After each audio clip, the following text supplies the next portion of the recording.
नमस्कार दोस्तों, इंडिया पाकिस्तान के पार्टीशन होने के पीछे एक्चुअल रीजन क्या कारण था कि 1920s के बाद से हिंदू और मुस्लिम्स के बीच में दरारें बढ़ती चली जाती हैं और इस पूरी चीज में सावरकर, जिन्ना, नेताजी सुभाष चंद्र बोस और महात्मा गांधी जी का क्या रोल है। तो आइए जानते हैं इस वीडियो में।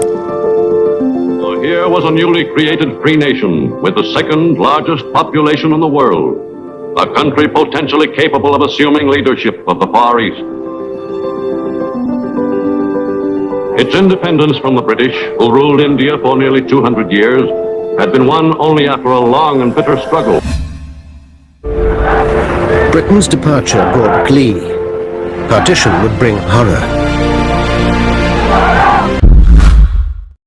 पिछले वाले वीडियो में हमने जाना 1800 से लेकर 1920s के बीच की स्टोरी को। उसका निष्कर्ष ये निकला था कि 1920s तक हिंदू और मुस्लिम्स के बीच के दंगे आम बन गए थे। उससे पहले धार्मिक दंगे इतने आम नहीं थे और कुछ मुसलमानों का स्पेसिफिक वर्ग के अंदर इस्लामिक राष्ट्रवाद की भावना जाग रही थी कि हम खतरे में हैं। समान भावना कुछ हिंदुओं के अंदर भी जागने लग रही थी कि हिंदू भी खतरे में। तो आइए थोड़ी गहराई से जानते हैं इस हिंदू राष्ट्रवाद की भावना को। विनायक दामोदर सावरकर हिंदू राष्ट्रवाद के एक प्रमुख फिगर थे। हिंदुत्व शब्द को इन्होंने ही पॉपुलराइज किया था। अब सावरकर को लेकर लोगों का ओपिनियन बहुत ही ब्लैक एंड व्हाइट रहता है। या तो लोग इन्हें बहुत पसंद करते हैं या फिर लोग इन्हें बहुत ही नापसंद करते हैं। लेकिन सच्चाई इस पे डिपेंड करती है दोस्तों कि आप इनके लाइफ के कौन से फेज को देख रहे हो। शुरुआत में जिन्ना की तरह ही सावरकर भी बड़े देशभक्त अपने भाई गणेश के साथ मिलकर इन्होंने अभिनव भारत सोसाइटी की शुरुआत की। जिन्ना की तरह ही इन्होंने मॉर्लिमेंटल रिफॉर्म के खिलाफ भी प्रोटेस्ट किया कि मुस्लिम को सेपरेट कम्युनल इलेक्टोरेट्स नहीं दिए जाते। इनका प्रोटेस्ट काफी वायलेंट। इन्होंने मदन लाल ढींगरा को उकसाया कि वो ब्रिटिश ऑफिसर की हत्या करे और अनंत लक्ष्मण को एक पिस्तौल भी सप्लाई करी क्योंकि एक नासिक के कलेक्टर की हत्या करने के लिए, लेकिन ये पकड़े गए। ब्रिटिश ने इन्हें हिंसक अपराध में अरेस्ट कर लिया गया और उस टाइम पर बाकी रिवोल्यूशनरी की तरह इन्हें भी काला पानी की सजा सुनाई गई। क्योंकि दो क्राइम्स थे तो इन्हें 2 लाइफ का कारावास दिया गया। कुछ ही महीने बिताए थे सावरकर ने जेल में। सावरकर की हिम्मत टूट गई। इन्होंने अपनी पहली दया याचिका लिखी ब्रिटिश को। अगले 10 सालों में इन्होंने 6 दया याचिकाएं लिखी और 2 दया याचिकाएं इनकी फैमिली की तरफ से आई थी। उन्होंने अपनी दया याचिका में लिखा था कि ब्रिटिश माता के बेटे हैं, ये प्रॉमिस करते हैं कि ब्रिटिश से कि ये जितने काम ब्रिटिश के खिलाफ कर रहे हैं वे इन्हें सबको बंद कर देंगे। उनकी दया याचिका की बदौलत सावरकर और उनके भाई को काला पानी की जेल से निकाल दिया गया और रत्नागिरी जेल में डाला गया 1921 में। यहाँ पर ये 1924 तक रहे। इसके बाद इन्हें यहाँ से भी रिहा कर दिया गया। अब कुछ लोग कहते हैं कि इनकी दया याचिका असलियत में एक तकनीक थी कि ये जेल से बाहर निकल पाए और फिर ब्रिटिश के खिलाफ विरोध कर पाए, लेकिन असलियत में इन्होंने ऐसा नहीं किया। जो इन्होंने वादा किया था ब्रिटिश को कि ये कभी भी ब्रिटिश के खिलाफ प्रोटेस्ट नहीं करेंगे, ये वादा इन्होंने निभाया। 1923 में इन्होंने एक किताब लिखी थी इसेंशियल ऑफ हिंदुत्व। सावरकर एक सेल्फ डिक्लेयर एथिस्ट थे। इनके लिए हिंदुत्व एक राजनीतिक विचारधारा थी, धार्मिक नहीं। ये एक फैन बॉय थे हिटलर के भी। नाजिज्म जहाँ एक तरफ पूरे आर्य जर्मन की बात करता था, वहीं सावरकर हिंदुत्व में पूरे हिंदू ब्लड की बात करते थे। इनके लिए हिंदूज की डेफिनेशन में हिंदू, सिख्स, जैन, बुद्धिस्ट सब हिंदू थे और मुस्लिम और क्रिश्चियन को इन्होंने छोड़ दिया था।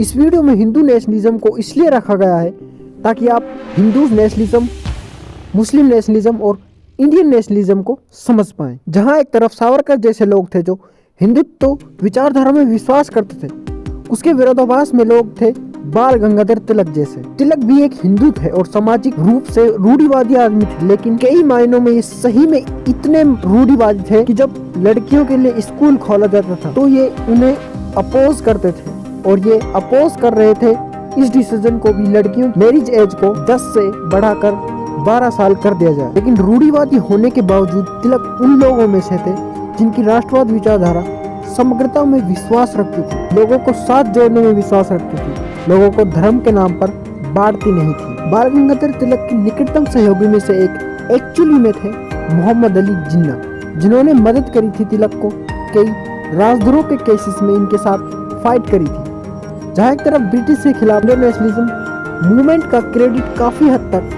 महात्मा गांधी को जाता है, लेकिन एक्चुअली में इंडियन नेशनलिस्ट मूवमेंट को गांधी से पहले बाल गंगाधर तिलक ने ही स्टार्ट किया था। इसी रीजन से इन्हें फादर ऑफ इंडियन अनरेस्ट भी कहा जाता है। 1905 में इन्होंने स्वदेशी मूवमेंट लॉन्च करा था बंगाल के पार्टीशन के खिलाफ जुलूस भी निकाले थे। इसके बाद 1915 में आए थे महात्मा गांधी इंडिया वापस, जब महात्मा गांधी ने फ्रीडम स्ट्रगल की मूवमेंट को ज्वाइन किया। तब तक तिलक काफी एज के हो चुके थे, इसलिए गांधी जी ने बने इंडियन नेशनलिस्ट मूवमेंट के नए चेहरे। गांधी जी को बाद में ज्वाइन किया जवाहरलाल नेहरू, सरदार पटेल, सुभाष चंद्र बोस, मौलाना आजाद, फिराज गोपालचारी, लाल बहादुर शास्त्री और भगत सिंह ने। इन सब लोगों की विचारधारा एक दूसरे से कुछ मायनों में काफी अलग थी, लेकिन एक चीज जो इनकी आइडियोलॉजी में काफी कॉमन थी वो थी कि ये धर्म के नाम पर लोगों को नहीं बांटने का काम करते थे, ये समग्रता में विश्वास रखते थे। जैसे कि जब सुभाष चंद्र बोस जब कांग्रेस के प्रेसिडेंट बने थे, इन्होंने कांग्रेस की मेंबरशिप पर एक कंडीशन रखी थी कि कोई भी इंसान जो हिंदू महासभा और मुस्लिम लीग के मेंबर है वो कांग्रेस का मेंबर नहीं बन सकता। भगत सिंह ने भी अपनी नौजवान महासभा के मैनिफेस्टो में सिमिलर कंडीशन रखी, कोई भी इंसान किसी भी कम्युनल ऑर्गेनाइजेशन से एफिलिएटेड है इनकी सभा का मेंबरशिप नहीं ले सकता। भगत सिंह की तरह ही रामप्रसाद बिस्मिल, चंद्रशेखर आजाद, अशफाकुल्ला खान ये सब इंडियन नेशनलिस्ट थे, हिंदू नेशनलिस्ट या मुस्लिम नेशनलिस्ट नहीं थे। अब यहाँ पर आपके मन में एक सवाल जरूर उठेगा कि चलो मान लिया कि भगत सिंह तो एथिस्ट थे, लेकिन तिलक गांधी, सुभाष चंद्र बोस का क्या वो तो खुद को हिंदू मानते थे और वो इंडियन नेशनलिस्ट भी थे, तो वो क्या हिंदू नेशनलिस्ट नहीं हुए? इसलिए दोस्तों एक विभेदन क्रिएट करना जरूरी है यहाँ पर, हिंदू नेशनलिस्ट और नेशनलिस्ट हिंदू में। हिंदू नेशनलिस्ट सावरकर जैसे लोग थे जो हिंदू नेशन को सबसे ऊपर मानते थे, बाकी धर्मों को बहिष्कार करते थे। दूसरी तरफ तिलक गांधी और बोस जैसे लोग थे जो नेशनलिस्ट हिंदू थे, ऐसे हिंदू थे जो नेशनलिज्म में बिलीव करते थे, बाकी धर्मों को नीचा नहीं दिखाते थे और बाकी धर्मों के बीच में बंटवारा नहीं क्रिएट करते थे। तो इन नेशनलिस्ट हिंदू के लिए हिंदुइज्म के मायने टॉलरेंस, यूनिटी और ब्रदरहुड के थे।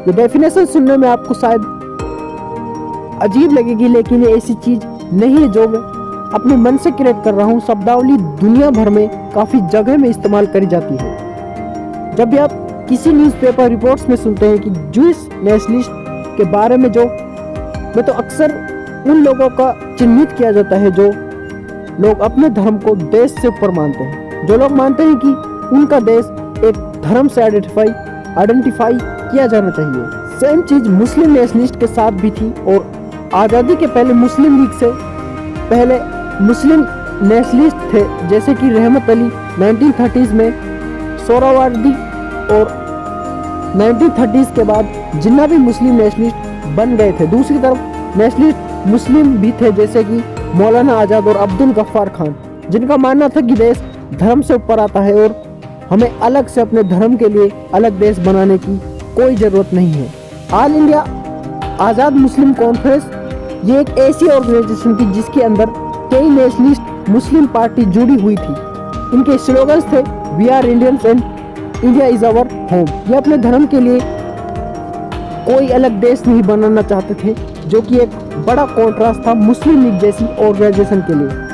तो एक चीज़ तो आपके लिए क्लियर हो गई होगी दोस्तों कि 1930s तक आते आते आइडियोलॉजीज की 3 तरह की स्ट्रीम दिखाई दी इंडिया में, हिंदू नेशनलिज्म, मुस्लिम नेशनलिज्म और इंडियन नेशनलिज्म। बाद में जाकर जो देश का बंटवारा हो बेसिकली इन्हीं 3 आइडियोलॉजीज के बीच में स्ट्रगल की कहानी है। रहमत अली ने जनवरी 1933 में पाकिस्तान देश की डिमांड करी। इन्होंने एक पैम्फलेट पब्लिश किया जिसका टाइटल था now or never are we to live or perish forever. कहीं ना कहीं ये दर्शाते हुए कहा कि मुस्लिम खतरे में है, हम जिंदा बच पाएंगे, हमें एक अलग देश बनाना चाहिए।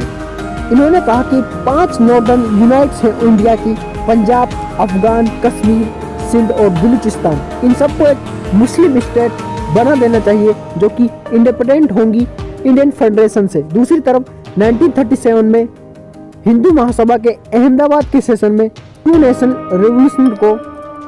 रेवोल्यूशन को अडॉप्ट किया गया। ये कोई नई चीज नहीं थी उस टाइम में, क्योंकि सावरकर ने 1923 में इसेंशियल ऑफ हिंदुत्व में लिखा था कि इंडिया में एक्चुअली 2 प्रतिपक्षी नेशन हैं जो साइड बाय साइड रहने लग रहे हैं।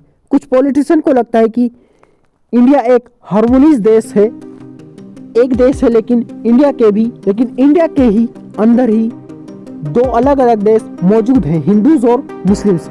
सावरकर को सपोर्ट करने वाले कुछ लोग कहते हैं कि सावरकर यहाँ पर 2 अलग अलग देश बनाने की डिमांड नहीं कर रहे, लेकिन सवाल ये उठता है कि जब ये किसकी बात कर रहे थे, तो बल्कि 2 नेशन की नहीं, तो क्या ये एक ऐसा देश बनाना चाहते थे जहाँ पर मुस्लिम्स सेकंड क्लास सिटीजन की तरह रहे, कम राइट्स के साथ, या फिर ऐसे देश देखना चाहते थे जहाँ पर 2 अलग अलग स्टेट्स हों जिनमें अलग अलग रूल्स और प्रशासन चले।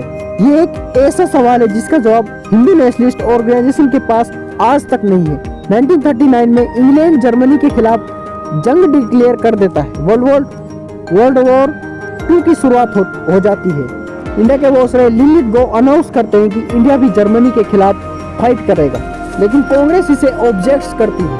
कांग्रेस एक कंडीशन लेड आउट करती है ब्रिटिश के सामने, अगर सेंट्रल गवर्नमेंट इंडिया की तरफ बनाई जाएगी और एक कॉन्स्टिट्यूएंट असेंबली बनाने देगी ब्रिटिश, तब इंडिया ब्रिटिश के साथ कोऑपरेट कर पाएगी, लेकिन लिलिथ इस डिमांड को रिजेक्ट कर देते हैं। और यहाँ आता है हमारी कहानी में एक मोड़। लिलिथ गो को गलत प्रॉमिस करी जाती है सावरकर के द्वारा। सावरकर जाकर लिलिथ से मिलते हैं और रिपोर्ट लिखते हैं।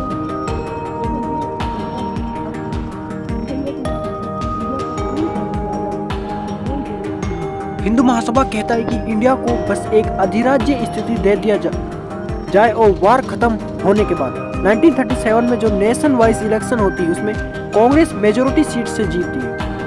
लेकिन क्या आप इमेजिन कर सकते हो दोस्तों, हमारे मुस्लिम नेशनलिस्ट मोहम्मद अली जिन्ना और हिंदू नेशनलिस्ट सावरकर के कोलेशन सरकार बनाते हैं साथ में मिलकर, सिंधी बंगाल NWFP। हैरानी की बात यह है कि मुस्लिम नेशनलिस्ट जिन्ना भी जाकर लिलिथ से मिलते हैं और प्रॉमिस करते हैं उन्हें ब्रिटिश को कि अब मुस्लिम लीग भी सपोर्ट करेगी। वो उन्हें कन्वे करते हैं कि अब मुस्लिम लीग भी अब पार्टीशन चाहती है एक फेडरेशन बनाने के लिए। 1914 के मुस्लिम लीग के लाहौर सेशन में जो ये विश होती है पाकिस्तान बनाने की, इसे एक रेजोल्यूशन अडॉप्ट कर लिया जाता है। ऑल इंडिया आज़ाद मुस्लिम कॉन्फ्रेंस इसके खिलाफ प्रोटेस्ट करती है। पाकिस्तान मुर्दाबाद के नारे लगाए जाते हैं, लेकिन मुस्लिम लीग पाकिस्तान डे करके इसे सेलिब्रेट करते हैं।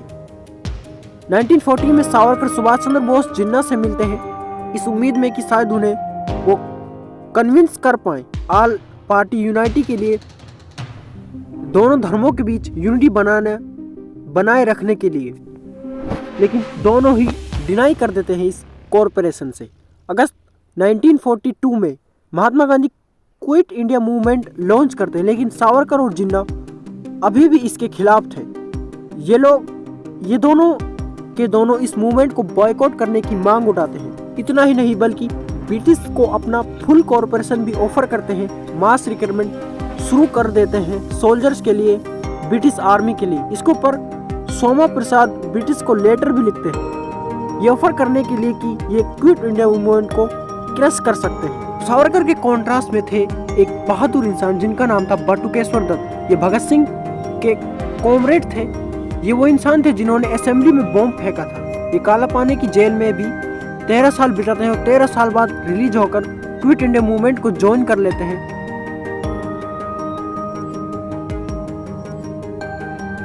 इनफैक्ट इनकी हेल्थ भी खराब है, लेकिन उसके बावजूद भी मूवमेंट को ज्वाइन करते हैं। ये बहुत बड़े इंपॉर्टेंट एग्जाम्पल है, क्योंकि सावरकर की तरह दया याचिकाएं नहीं लिखते हैं, बल्कि 13 साल तक काले पानी की जेल में बिताते हैं। आने वाले कुछ सालों में नेताजी सुभाष चंद्र बोस जापान के साथ कोऑपरेट करते हैं और आजाद हिंद फौज की फॉर्मेशन होती है। ये डिसाइड करते हैं कि ब्रिटिश को अटैक करेंगे नॉर्थ ईस्ट इंडिया की साइड से अपनी आर्मी के साथ। सावरकर कहते हैं कि जापान की एंट्री से इस वार में हमें डायरेक्टली एक्सपोज कर दिया जाएगा और हमें इमीडिएटली अटैक कर देना चाहिए ब्रिटिश के दुश्मनों को। ये हिंदू महासभा के मेंबर्स को जाकर उकसाते हैं और कहते हैं कि हिंदुओं को जाकर मिलिट्री आर्मी ज्वाइन कर लेनी चाहिए ब्रिटिश के साथ, स्पेशली नॉर्थ ईस्ट के रीजन में, जिस एरिया में सुभाष चंद्र बोस अपनी आर्मी के साथ ब्रिटिश आर्मी पर अटैक करने लग रहे थे। ये कहते हैं कि इन्हें कोई दिक्कत नहीं होगी कि ब्रिटिश साम्राज्य के खिलाफ जो यूनाइटेड फ्रंट चलने लग रहा है वो टूट भी जाए तो। मतलब यहाँ पर सावरकर हिंदुओं को भड़काना चाहते हैं कि जल्दी से जल्दी ब्रिटिश आर्मी को ज्वाइन कर लें। सुभाष चंद्र बोस 1942 में एक रेडियो स्पीच देते हैं। स्पीच देते वक्त इसी रीजन से सावरकर और जिन्ना के खिलाफ बोलते हैं। पार्टीशन के टॉपिक पर वापस आए तो 15 अगस्त 1943 तक सावरकर लिटरली जिन्ना की डिमांड को समर्थन करने लग जाते हैं। एक स्टेटमेंट में कहते हैं कि I have no quarrel with mister Jinnah, two nation theory. दूसरी तरफ 1940 से लेकर 1945 के बीच विंस्टन चर्चिल रहते हैं यूके के प्राइम मिनिस्टर। वो कितना हेट करते हैं इंडियंस को वो आप सब अच्छे से जानते हैं। जिन्ना कॉन्स्टेंटली बात करने लगे हुए थे चर्चिल के साथ। ये जो कॉरस्पॉन्डेंस होती है जिन्ना और चर्चिल के बीच में, इसे जिन्ना चर्चिल लेटर्स के नाम से जाना जाता है। चर्चिल जिन्ना को सपोर्ट करते हैं और ये मानते हैं कि पाकिस्तान एक फेथफुल दोस्त निकलेगा ब्रिटिश का। इससे जो पॉलिटिकल एस्पेक्ट से सोचते हैं कि कैसे सोवियत यूनियन और सोशलिस्ट इंडिया के बीच में पाकिस्तान एक दीवार की तरह बनकर रहेगा यूके के अलाई। वैसे एलीट ओपनली जिन्ना के साथ बातचीत करते हैं और हैरानी की बात यह है कि दोस्तों कि जिन्ना को एज ए लीडर देखा जाता है मुस्लिम का, लेकिन रियलिटी ये थी कि 1937 की इलेक्शन में मुस्लिम लीग सिर्फ 109 सीट्स जीत पाई थी इलेक्शंस में। इसके बावजूद था कि मुस्लिम को सेपरेट इलेक्टोरेट्स मिले हुए थे, जबकि यूनियनिस्ट पार्टी ऑफ सिकंदर हयात खान और बिन बंधु छोटू राम 101 सीट्स जीत चुकी थी। इसके अलावा कांग्रेस भी थी जिसमें कई मुस्लिम लीडर्स भी थे जैसे मौलाना आजाद।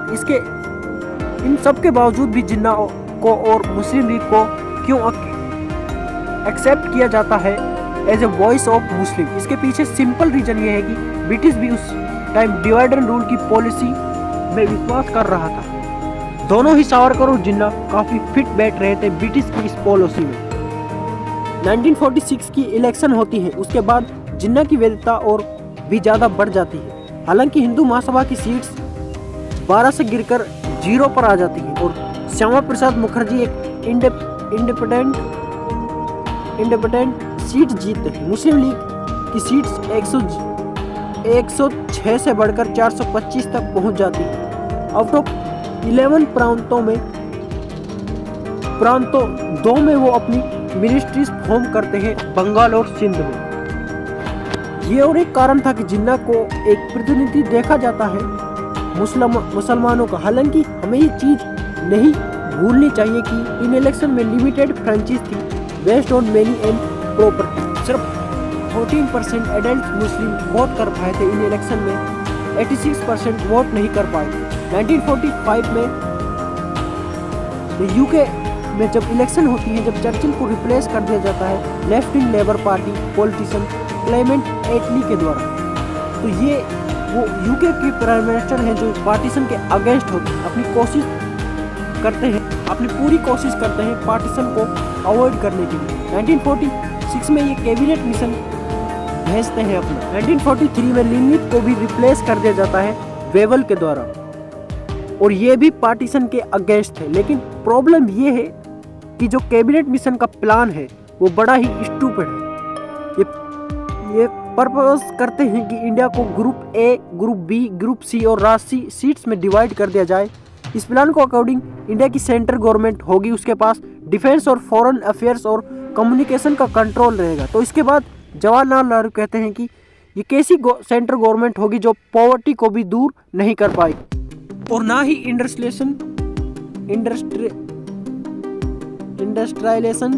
नहीं ला सकती है देश में। कैसे देश चल पाएगा अगर हम इस प्लान पर गए तो? जिन्ना एक्चुअली में इस प्लान को सपोर्ट करते थे। जिन्ना को लगता था कि ग्रुप ए और ग्रुप बी पाकिस्तान के कंट्रोल में आ जाएगा। सरदार पटेल कहते हैं कि ये या तो हमें एक डिवीजन को चूज करना पड़ेगा या फिर बहुत सारे डिवीजन्स को। कैबिनेट मिशन बहुत सारे बंटवारे की बात कर रहा था। सरदार पटेल की राय में एक बंटवारा बेटर ऑप्शन था। उसके कंपैरिजन में। ये आखिरी डेस्परेट अटेम्प्ट था पार्टीशन को अवॉइड करने के लिए।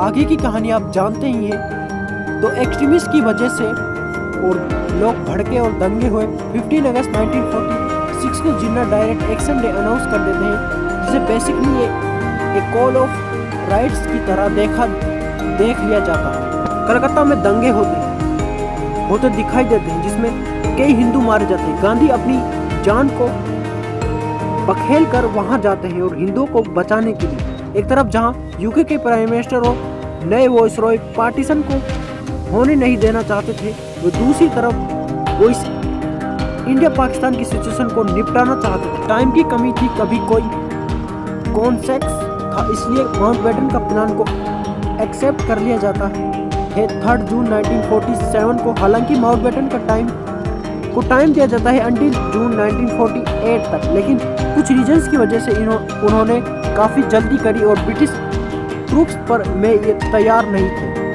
आज़ादी मिलने से पहले बहुत से दंगे हुए, ब्लीडिंग देखने को मिली और 14 अगस्त को पाकिस्तान बन गया और मुस्लिम के लिए, जबकि दूसरी तरफ इंडिया को एक सेकुलर देश बना दिया गया। अब इस वीडियो से आपको क्या सीखने को मिला? मेरी राय में एक साइड के एक्सट्रीमिस्ट को दूसरे साइड के एक्सट्रीमिस्ट की ज़रूरत होती है। यहाँ पर हिंदू खतरे में है दिखाना है, तो दूसरी तरफ के मुस्लिम एक्सट्रीमिस्ट के एग्जाम्पल दिखाने पड़ते हैं। और मुस्लिम के साथ भी ऐसा ही होता है, जब मुस्लिम खतरे में है तो एक्सट्रीमिस्ट हिंदू को एज एन एग्जाम्पल लिया जाता है कि हम खतरे में। क्यों फील होना चाहिए हमें, क्यों कट्टरवाद बनना चाहिए, यही 1920s से 1940s तक की कहानी। लीडर्स ने एक दूसरे को भड़काया, लोगों को भड़काया। इस हद तक किया गया, हमारे साथ आज़ादी के टाइम पर लोगों को कहा गया कि देश के लिए लड़ना छोड़ो, पहले अपने धर्म के लिए लड़ो। तो ये थी कहानी दोस्तों इंडिया और पाकिस्तान के पार्टीशन की। Thank you.